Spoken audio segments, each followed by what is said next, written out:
הכירו את יובל. יובל הוא איש עסקים מוצלח שפתח לא מזמן רשת חנויות בגדים בישראל. יובל היה מפרסם את העסק שלו בפייסבוק ובגוגל, והוא היה במקום הראשון. אבל זה לא הניב לו כסף כמו שהוא רצה. היה חסר לו משהו. משום מה, הוא לא הרוויח כמו שהוא חשב. כשיובל פנה אלינו, הוא שאל מה לא בסדר, ומה זה בכלל שיווק היקפי. אז ככה, תחשוב שללקוח שלך יש המון אפשרויות בחירה באינטרנט. כאשר אתה מפרסם את המוצר שלך, אתה מוכרח לחשוב כמו דייג.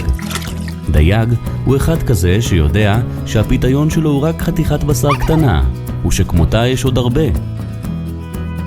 ולכן השאלה שהדייג שואל את עצמו היא, מה עליי לעשות כדי למשוך אליי את דגי הים?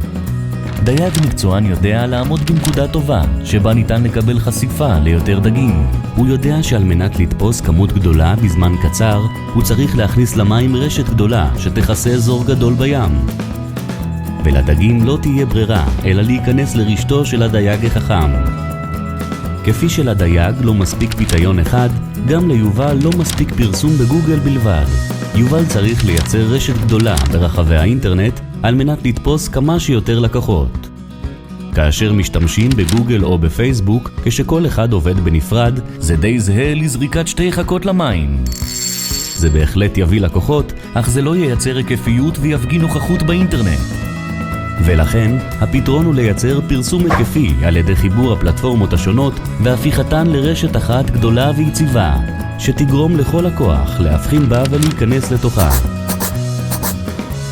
האם העסק שלכם יודע להשתמש בכלים האלו על מנת למנף את עצמו? האם השיווק שלכם עובד בצורה היקפית? למה אתם מחכים? היכנסו עכשיו ותתחילו גם אתם ליהנות משיווק היקפי ויעיל. מרק אונליין, מסמנים אותך ברשת.